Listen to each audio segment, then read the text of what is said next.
All right, I think we are live. Hello, it is Thursday, October 13th, 2016 at 1 o'clock Eastern Time, and this is Marketing Live. I am your host, Amy Jorgensen. On today's live broadcast, we're talking about fantastic memes and how to use them. Marketing Live is part of a Higher Ed Live network offering viewers direct access to the best and brightest minds in education.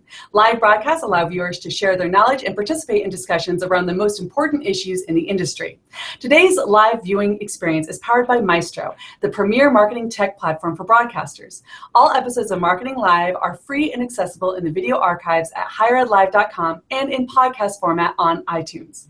Higher Ed Live is produced by M. Stoner, a marketing and communications firm that works with education institutions on branding, strategy, web design, and more. I'd like to welcome our guest today, Aaron Hill. How are you, Aaron? Hi, great. Hi. We're very excited to have you. Now, I've already told Aaron that he has the coolest hair of anyone I know. He looks like an internet meme himself. So we're very excited to have you join our show. And so for anyone who is watching along, please do not hesitate to ask any questions as they come in using hashtag HigherEdLive on Twitter. And I will be trying to monitor those and ask our good friend Aaron. All right, so let's dive right in. So the first question I have to ask is, I saw you reference something about My Little Pony. So are you a brony? I like My Little Pony. I watch it with my daughter. I wouldn't consider myself to be a brony though, but if I had to pick a favorite, it'd probably be Twilight Sparkle. I love it. That is fantastic. I'm a big fan of Pinkie Pie. She's very bouncy. So Pinkie Pie is fun too. Yeah. So this is such a great transition. So let's dive into internet memes and yes. My Little Pony. That's a foundation of internet memes. So let's start a little bit into the foundation. So how did you get into internet memes and do research on it and all that kind of good stuff? Well, so I got into an argument on the internet with someone about whether they used a meme that was a socially awkward penguin meme, and I can show you that right here. So, and it was, let's see, hold on a second. Okay, there you go. Okay, so on the left here is uncomfortable situation seal, and on the right is social awkward penguin. And they used the former, and I felt they should have used the latter. And names were called, and I was like, well, I feel like I have a good reason for why I think this is, but I can't just arbitrarily say, like, well, it's because I say so. I wanted to have some actual data behind it. And so that sort of started this whole idea of like, okay, what do I need to do to be able to say this with some level of like authority or data backing me? And that's kind of like how the research project started. And it went over about a year and a half of data collection and analysis. So explain your data. So it all started from Awkward Penguin, which I love. Yeah. So how did all of this, how did you collect data on all this stuff? So, let me show you one other thing about Awkward Penguin, and then I'll get to the Okay, data. Yes, okay. Let's dive in. So for those who don't know, because I do think that there's going to be variations on the spectrum, explain Awkward Penguin real quick and what it means. Yes. And also the the seal. I've never even seen the seal. I feel so ignorant. So, Reddit calls it uncomfortable situation seal. Know Your Meme calls it not awkward seal, but it's a different name. But it's the same kind of thing. Uncomfortable situation seal, like these are some like Doge type labels. So such discomfort, sad for your eyes, very awkward, need an adult, please displace.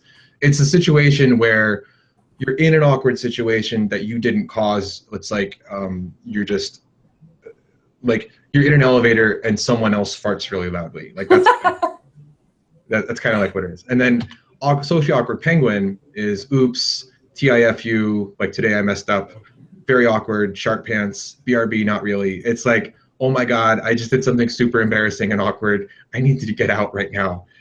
And that would be like, you'd be the other person in the elevator in that case. Like, so you're the person who just farted in the elevator.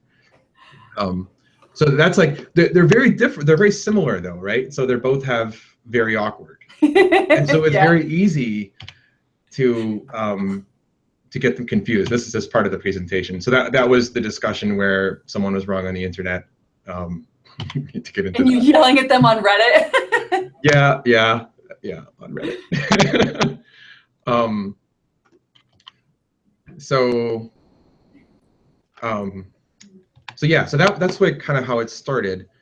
Um, Great. So yeah. explain a little bit about your data collection. So what does it mean with data collection when it comes to these internet memes? And you used what is it, image macros. Yes. So tell me a little bit more about, like, why do you call it image macros, and how does that relate to your data and how you collected information on all this stuff? So so image macros is, when people typically see meme, they mean image macro, which is the kind where you have, it's an image and it has some large like white boldface text typically on the top and bottom, and there's like, you know, it's captioning the text, and um,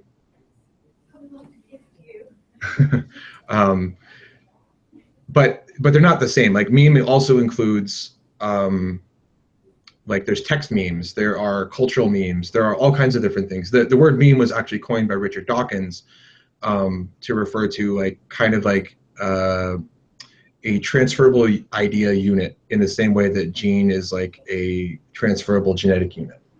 And so like a meme is like Netflix and chill is a great example. Netflix and chill is a cultural meme that means something. If you know what it means, it's very meaningful to you. If you don't know what it means, it just sounds like words. And so like there's subtext and like deeper meaning carried than just the initial like face value of it. Awesome. So memes can come forward to connect different people when it comes to different types of content. Yeah. And it sounds like it can be done, you said, within text, within images, and then there's cultural ones. Yeah. And then you also mentioned, what was it, music?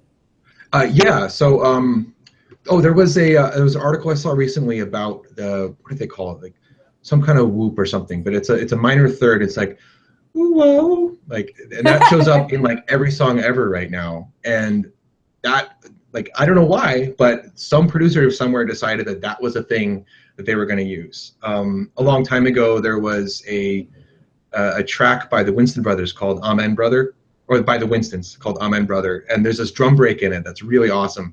And that drum break is called the Amen Loop, and that's been used in like most drum and bass and jungle songs and a lot of hip hop and other like funky things like that. James Brown had Funky Drummer, that was a drum loop. Using that one. That one got used in a whole bunch of like early 90s like New Jack Swing type stuff. Very cool. And, so yeah. So when you went through and defined like here are all the different types of memes, how did you do your research? So I got some slides on that. So I focused on image macros because those are the easiest to collect data on. And so the first thing that I did was, this is so November 12th, 2014, I was in a coffee shop downtown and I wrote a Ruby script to pull down data over Reddit's API, and then like did some parsing to it, and then saved it into like a JSON file. And that just means like a big text file that's kind of structured and formatted a certain way. And this is what I got. I had about 1,000 records, I think, with a bunch of different types, probably 30 or 40 different types. And uncomfortable situation seal is the most popular, with minor mistake Marvin right behind it. The thing on the left there is my parser script. The dots all mean successful memes, and X's are ones that are broken or they couldn't parse right. On the April 7th, 2015, I'd collected over 10,000 records. And there was really cool. So was it Chris Anderson, the editor or former editor of Wired magazine? He wrote a book called The Long Tail, which I know gets talked about a lot in marketing circles, but it's talking about the power law distribution. So if you have a really large data set, there tends to be a concentration on one end for a very few number of instances that have high frequency, and then there's a whole long tail of like singleton instances. And so that happens with memes. There's a lot of like one-offs where there's just like, you know, they're not very popular, but people use them anyways. So you did this to discover, I guess, the popularity of the different types of content? I did this to mainly just to get as many records as possible. The power law distribution is something just kind of emerged. It was like, oh, that's interesting. Not terribly surprising. Like with large data sets, I think this is how things typically happen. But it was still interesting nonetheless. Later in April, I replaced my JSON storage with a database. and then I was able to run queries on it. And so this is an example of me looking at minor mistake Marvin, or not minor mistake Marvin, Milton from Office Space. It is that line where it's like, I was told it would be, I was told to be cake. Or what is it? He doesn't say that. Yeah, I know what you're talking about. Yeah. So I did a query on this where I looked at like, okay, how many times does this particular meme start with, I was told there would be blank. And so I was able to do that now. That's something I couldn't do with the way it was stored before. And then I did my first test with that. I said like, okay, I'm gonna look at Futurama Fry. And the Futurama Fry meme typically starts with not sure if X or if Y. And so I said like, okay, how many different times does this begin with not sure? And then so out of 82 possible instances, 77 of them did. So there's definitely like a convergence on this particular usage. Here's an example. So the 77 one is the not sure first 1 a.m. hour or second 1 a.m. hour. Here's a whole bunch of examples. I apologize if there's any bad words in there. So 90.7%, so more than 350 out of 386 began with not sure if. And here's some outliers. So there's the one on the left is the arrow to the knee, which is another meme entirely. It's a reference to the video game Skyrim. And they're using that text on this one, on the Futurama Fry meme, which is, to someone who doesn't know the Futurama Fry meme, is like, what? Like, it's really confusing. To someone who doesn't know it, it's just more noise.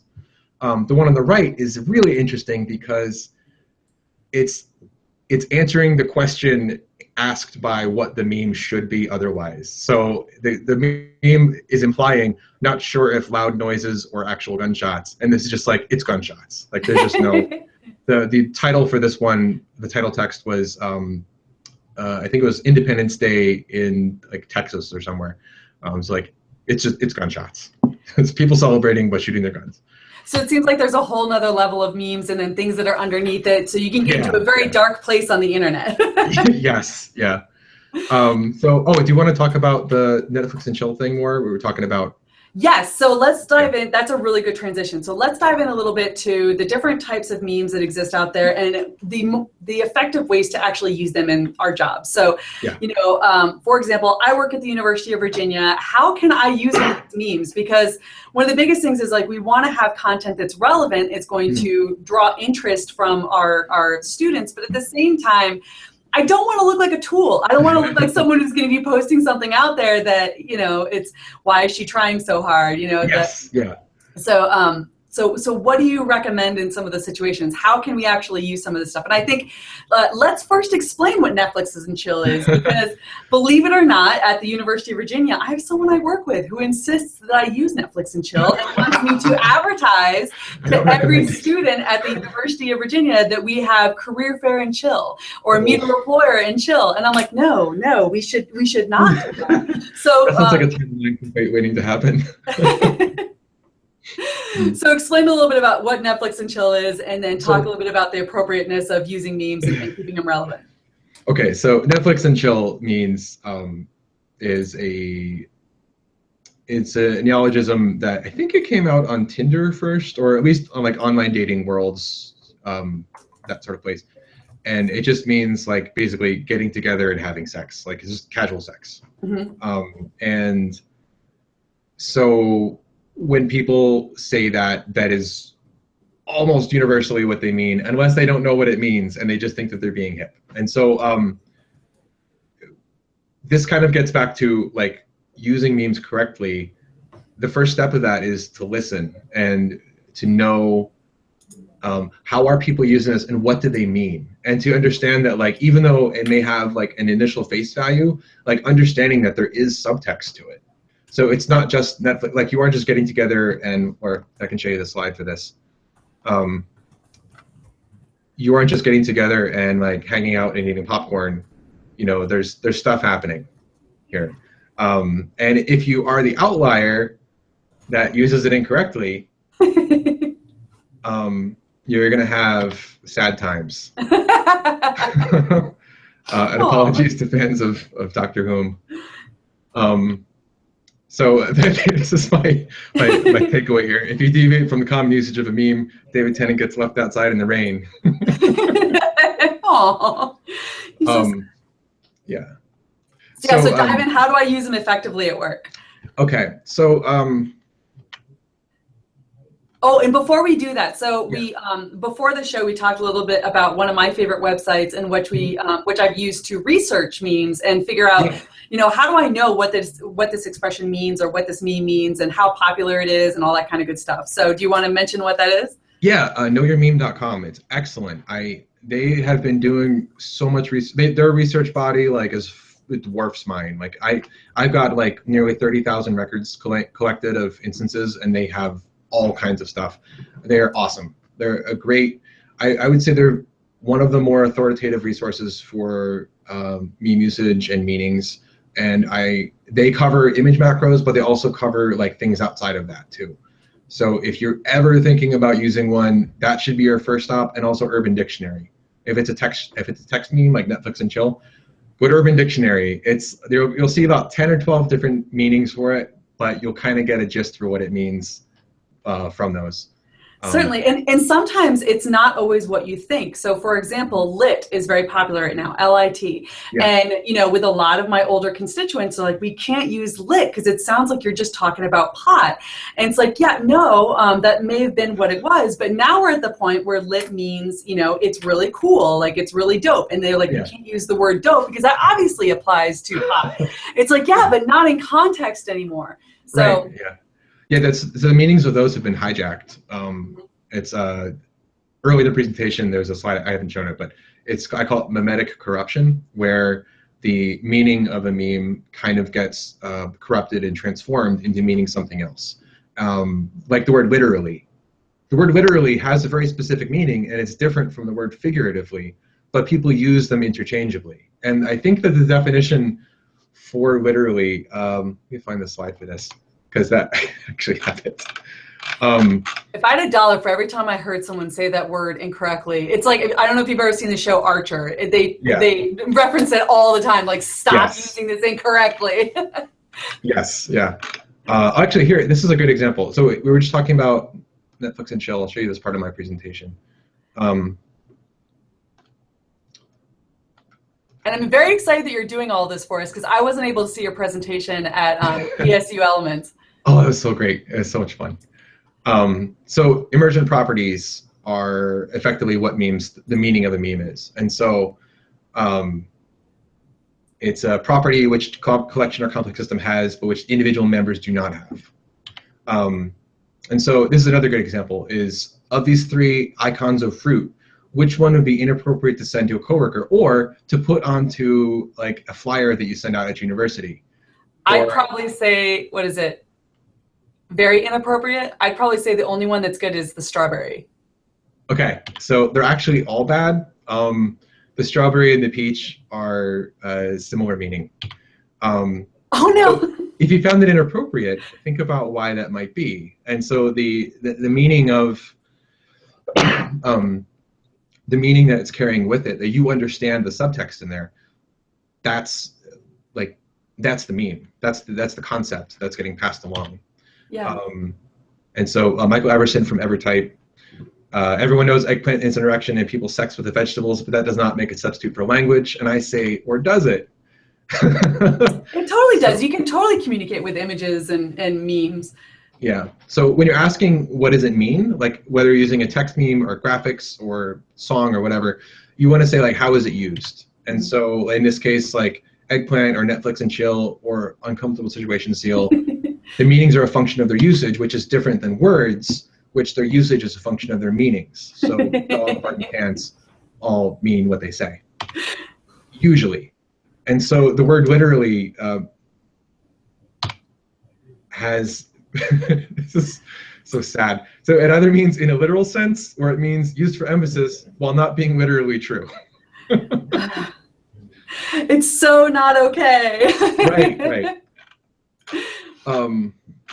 All right, very cool. So let's dive into like, how do we, so we know we're going to be doing research on figuring out how we're using the memes the right way. So how do we do it without, so we know whether or not we're using it in the right context. We can use knowyourmeme.com, see how people are using it, and look at different examples. So how do we use it without looking like a tool? How do we use it to engage with our audiences and make it look like we're not trying too hard?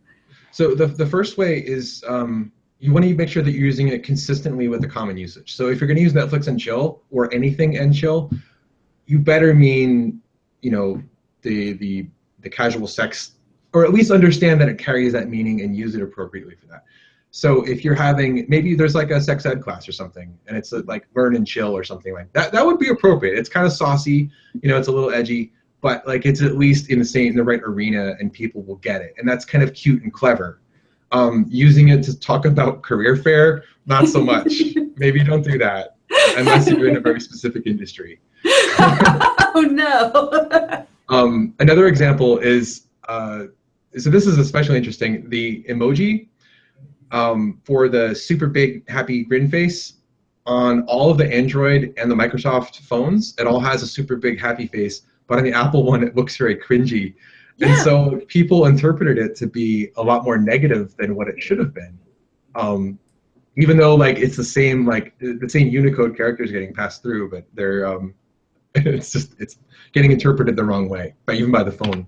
Well, and yeah, the way that the phone displays the Unicode. So I have an Android, and when I send it to my partner who has a iPhone, it looks totally different. It's like, I don't think that meant what you meant it to mean. Right, exactly. And so you didn't even intend it to be wrong, but example, you know.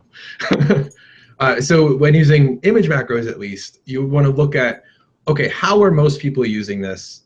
And I should use it consistently with that, because then there's all the advantage of that is you can kind of sort of crib off of all of the emotional context and the salience that comes along with that particular body of meme. Like people will see it, they're like, oh, I know what that means. So if you use a angry Picard, like they're usually like, why the F, you know, is it this? Maybe you don't want to use that if you're working in higher ed on a flyer or something, but you could use like, you could say why the heck, and that would be like, people would get that. Or the Matrix Morpheus one, like, what if I told you that this is like this? And so, you know, like, you could make it say whatever you wanted. Like, if you made it any kind of quote from Morpheus, like, people would get that, like, that means that. But if you say this, it's like, people instantly know, like, oh, this is the analogy that you're trying to create, or this is the analogous example that you're trying to give me. Going for one, so some of these are contextual memes, that's what I'm calling them. In these ones, the caption in the meme itself is always the same, but you have to provide context for why that is. So the Hagrid one is, should not have done that, shouldn't have done that. But you have to say, like, well, what is it you shouldn't have done? And so if this were used enough, you wouldn't even have to put the text on the meme. You could just say, like, oh man, like, I just, tried to drive down an icy hill, and then just show the Hagrid face, and people will instantly know what that means. Brilliant, and I'm seeing that used more and more online, where people just respond with the image that reflects what the message of the meme. Yeah. Rather than like actually filling out the meme, because filling out the meme takes more time. So if you just posted a picture of, Inigo Montoya. Yeah, right? exactly. So people who've seen The Princess Bride know that, like, you keep using that word. I do not think it means what you think it means. And you don't even have to put the text on it. You can just show that image, and people, at least like in our generation who've seen the movie, will instantly know what you're referring to. And then the one from Anchorman with Will Ferrell there, boy, that escalated quickly. That's the words he's actually saying in that scene. So people who have seen that movie will know, like, oh, like, I get it. That's what you're saying. And that's a really good point. Like, you have to make sure whatever you're talking about is going to be relevant for your audience, because I've referenced Wayne's World at work, and our students didn't grow up with Wayne's World. They didn't see Wayne's World. So I'm sitting there, I'm like, oh, well, never mind. It was really brilliant, 15 years ago, but disregard right now. Exactly. So that's a good segue into recognizable. So if you're using it, make sure it's widely used. And like, I'm not saying that you should be using these memes specifically, but you should make sure that if you've been seeing it pop up a lot, especially, I mean, you know your university. So like if you get to know your students and you see the kinds of things that they post and share about, then you'll know like these are the things that are interesting to them. And so it's something that's like super popular at like maybe one of like UC's campus or like SUNY or one of those may not be at all popular at UVA. Of course. And so you really have to know your audience. And it's the same with any kind of thing in communications. You should always know your audience so you're using the correct language to speak to them. Out of curiosity, can you use Google Trends to look at trends of memes and see where they're at in your geographic area? Because I know you can do that with topics. I know you could. Yeah, I know you can do that with by region. I don't know if it gets so specific as to like to the county state area though. You could definitely see in the country, so you would know like whether am I using a weird Polish or Latvian meme or is this like American. I don't know if you could get it down to like Virginia versus Wyoming though. You can in Google Trends. I don't know about the memes, but yeah. Well, more to look into. Yeah, Google Trends is only going to look at the search terms, so it's going to see like how many people are searching for this content, which might work. Like, I mean, I think when Netflix and chill first kind of like burst out, then that probably got Googled a whole lot, and so knowing that like a lot of people are aware of this, like that would be pretty useful. I think it's better to just focus on knowing your student body. Yeah, or knowing, if you go onto Twitter and you look at your followers and you look at their feeds, you can get a pretty, or on Instagram or Facebook, you can see what they're posting. So I think that's a brilliant call. Looking at the comments on your, normally I would advise people to avoid the comments thread in general, like everywhere, ever on the internet. But if you have a Facebook page for your university and people are responding to comments, they will almost always degenerate into like memeing at some point.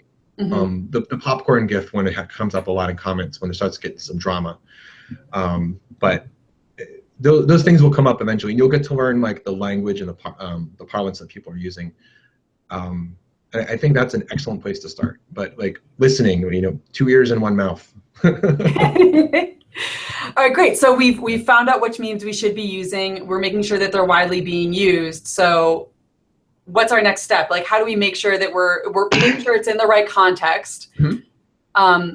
How do we make sure we're not using it and sounding like a tool? Like, how do I use something and look at your intent? So is the intent like, if you're using it because you're trying to sound cool, then you're trying too hard.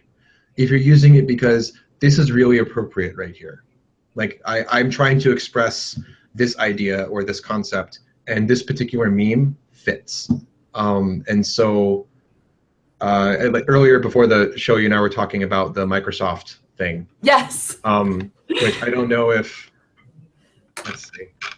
So for the folks that are watching this, Microsoft, one of the recruiters over the summer, I think it was, sent out a email to a whole bunch of folks encouraging them to come to their university. So yeah, you got to show this. So the recruiter came in and said they're doing Intern Palooza, also a great name. We use a lot of paloozas here. It's fun, draws awareness.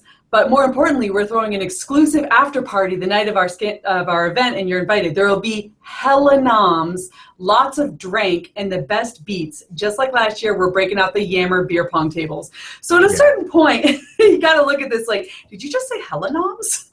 And a lot of the memes that I actually saw following this was a picture of, oh my goodness, what's his name? Not Gary Busey. Steve Buscemi, where he was wearing like a baseball cap backwards. He was holding a skateboard, and it's like, you're trying too hard. What are you doing? And it was a really good reference of like, okay, I think that's a great point of like, don't try too hard. If it makes sense to include it, then by all means. But yeah, you can't. How you doing, fellow kids? Yes. It's like, oh. Yeah, exactly. So they're saying hella noms and lots of drinks. So they're saying lots of drinks, but the rest of the grammar and the language and the whole other thing, and it's written in Arial. I mean, like, why are you saying lots of drinks if you're going to write it in Arial? And I don't know. It was really out of place. If that doesn't call for Comic Sans, I don't know what does. Right. I think that if you were to use that language, be consistent with it and make sure that it's appropriate. Like, I mean, having nothing about Microsoft University makes me think like hella noms or lots of drinks. That just, I don't know. I feel like that's not audience appropriate, and they're trying way too hard to sound young. And you could possibly do it if you played along with like hella code, like if you wanted to play around with some of the more popular colloquialisms or vernacular, like that's fine, but make sure it's in context with what your content is. You would almost have to use it ironically, I think. Like you would have to say, like, acknowledge, yes, I'm aware we sound dumb, but we're going to run with it and have fun with it. And I think that's kind of what, I can't tell if they were trying to be ironic or authentic here.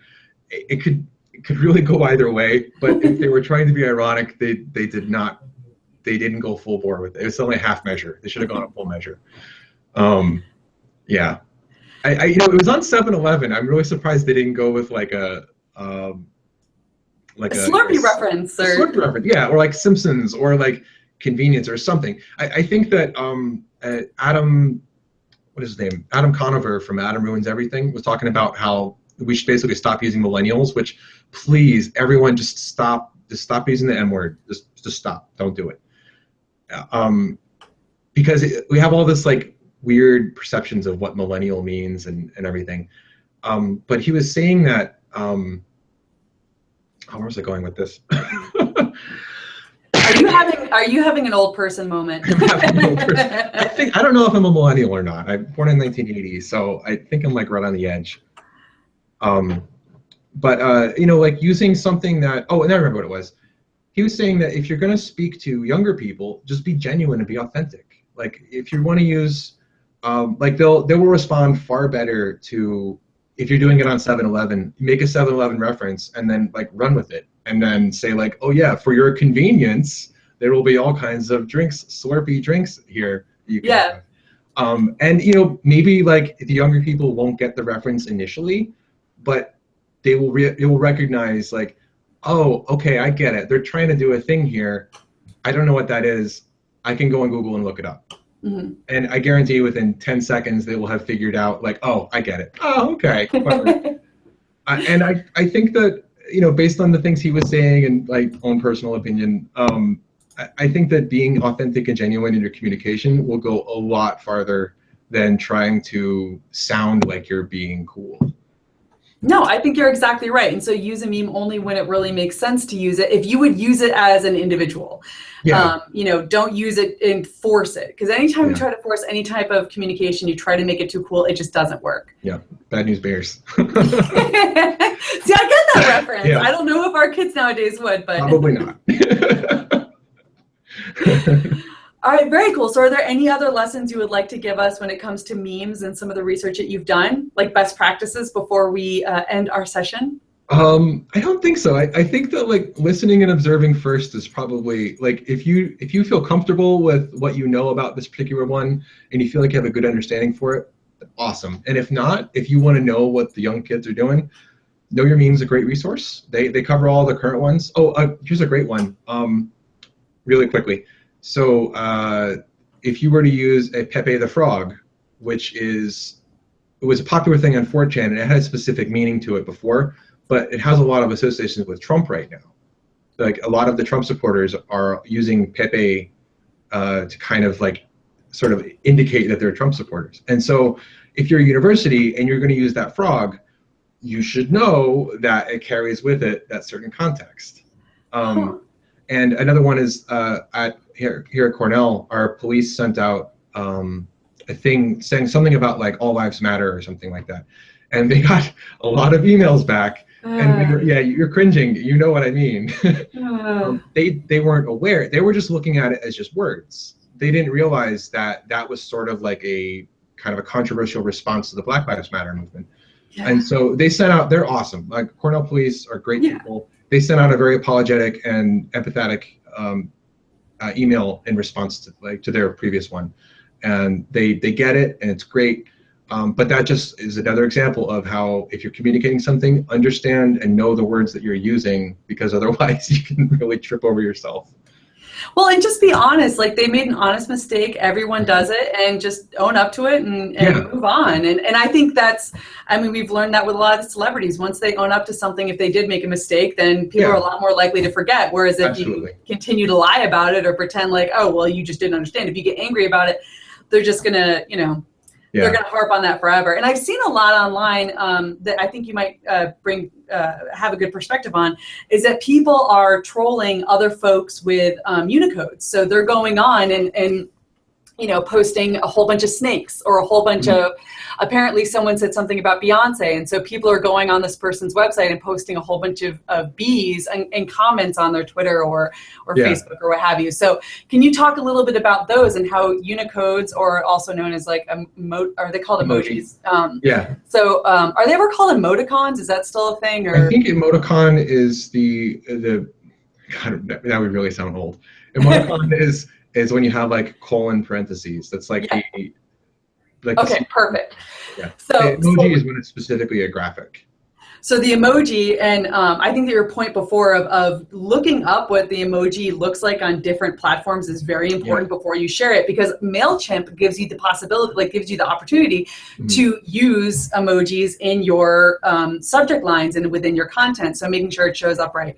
But can you talk a little bit about like using those effectively when it comes to communication, or knowing what they mean? Is there a place where we can look up those and what the references are? I think that the hazards there are far less likely to be like, oh crap, this one cell phone vendor is displaying it oddly compared to all the other ones, even though it's a giant cell phone vendor like Apple. And you're more likely to run into issues with like, oops, I just sent an eggplant to my student body. Like, it's the, if there is any like memes underneath that emoji usage, like you should be aware of that. My best suggestion is get a resident young person on your staff and run things by them and just say like, is this cool? Is this all right? Like, am I going to get weird eyebrows or anything? I think that if you're trying to use emoji, there was a thing that Hillary Clinton did this. It was like earlier in the primaries. Describe your student debt situation in 3 emojis or less, and it's like, oh my God, trying too hard. Like, not even. I mean, it's on Twitter even. It's like, really, like, it just seemed. It seemed to make light of a very serious situation for many people. Like, oh yeah, like I owe 6 figures. I'm really gonna, you know. Anyways. Here's an emoji of a face or a fist. It's like, you're gonna get an emoji of 3 middle fingers. That's what you're gonna get.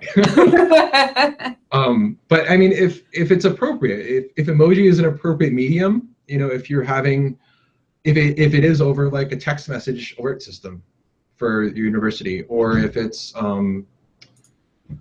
if you're using maybe on Twitter, I guess. Like I saw a brilliant recap by from Dune, Kyle MacLachlan. He basically recounted the whole like hours-long story of Dune in a series of emoji. It was brilliant. It really well done. You can pull stuff like that off, and I think that you really have to commit to it. Like if you're going to use this thing, like don't just like kind of like dip into it with your toes. Like do it right. Like learn how to do it correctly. Like, respect it as a medium of communication, and do it correctly. Very cool. All right. Well, I want to thank you so much for your time. Thanks for having me. This was absolutely fascinating. And you know, I want to thank you to our program sponsor, M. Stoner, and thank you for everyone who joined us today. Make sure to check out for more shows from Higher Ed Pros on higheredlive.com, and we will see you next time. Hey, thanks, Amy.